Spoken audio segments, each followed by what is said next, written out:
Girlfriend আছে কার কার দেখি হাত তোলো। মাশাআল্লাহ, সাহস আছে ওদের, বুকের পাটা আছে। হাত দাও বেটা। এই গার্লফ্রেন্ড বয়ফ্রেন্ডের সাথে আমাদের কোনো সম্পর্ক, আমরা বিয়ে করব। কি করব? বিয়ে করব। চেয়ারম্যান সাহেব বিয়ে করাই দিন এগুলোরে, আপনার দায়িত্বে দিয়ে গেলাম। এই গার্লফ্রেন্ড বয়ফ্রেন্ড এগুলো ইসলামের কালচার নয়। বিয়ের চেয়ে ভালো কাজ পৃথিবীতে হতে পারে। বিয়ে করতে গেলেই বাপে বলে আগে নিজের পায়ে দাঁড়া। তো এতদিন ও কার পায়ে দাঁড়াইছে? ছেলে মেয়েদেরকে সাহস দেন, ছেলেও পড়বে। ওই যে একজন চিল্লান দিয়ে উঠছে, ওর কমন পড়ছে।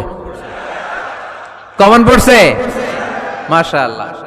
গার্ডিয়ানরা যারা আছেন ওদের দুঃখ কষ্ট একটু বুঝছেন আপনারা, মিলাই দিয়েন ওদেরকে, বিয়ের পিড়িতে বসায় দিয়েন।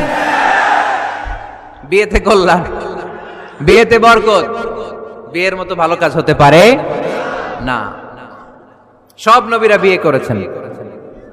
আর নিকাহ মিন সুন্নতি, বিয়ে আমার সুন্নাত। ফামান রাগিবা আন সুন্নতি ফালাইসা মিন্নি, যে আমার সুন্নতকে ভালোবাসে না সে আমার উম্মত হতে পারে না। বিয়েটাকে সহজ করে দেন। যেই সমাজে বিয়ে সহজ ওই সমাজে জিনা কঠিন, তাই না? যেই সমাজে জিনা সহজ ওই সমাজে বিয়ে কঠিন। আমাদের সমাজে জিনা করা সহজ, বিয়ে করতে লাগে 10 লাখ, জিনা করতে লাগে 1000। ঠিক কি না? 10 লাখ টাকা ছাড়া বিয়ে করা যায় না। এটা লাগবে, ওইটা লাগবে, এই দাও, ওই দাও, মোহর দাও, বিশাল অঙ্কের মোহর। 10 লক্ষ টাকা ধার্য না করলে মেয়ে দিবে না। এরকম আছে না নাই? না, এগুলো আসলে ইসলামিক কালচার না। ছেলের বাবা মেয়ের বাবা উভয়কে আমি বলি বিয়েটা সহজ করে দেন, সহজ করে দেন। ছেলে পড়াশোনা করুক, সমস্যা নাই, মেয়েও পড়ুক, কিন্তু তারা পবিত্রভাবে তাদের সম্পর্ককে মেনটেন করুক। ঠিক কিনা? তাদের এই যৌবনের তাড়নায় যে পাপের সাথে জড়াবে তার পার্সেন্টেজ গুণা বাবা হিসেবে আপনার কাঁধেও আছে না নাই? এজন্য বাবারা সাবধান, মায়েরা সাবধান, বিয়েটাকে সহজ করেন। এই এলাকার যুব সংঘ যারা আছো, তোমরা একটা ক্যাম্পেইন করবা এই মাহফিলের পরে, টাইমলি ম্যারেজ ক্যাম্পেইন।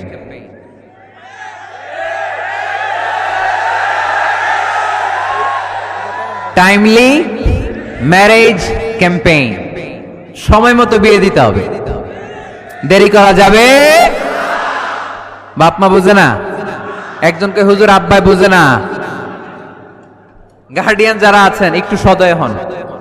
ওরা যে পাপের সাথে, পাপের রাস্তা যে ওরা চিনে যাচ্ছে, পাপের পথে যে জড়িয়ে যাচ্ছে, আল্লাহর সুপ্রিম কোর্টের কাঠগড়ায় আসামি করে আল্লাহ সেদিন আপনারে দাঁড় করাবে।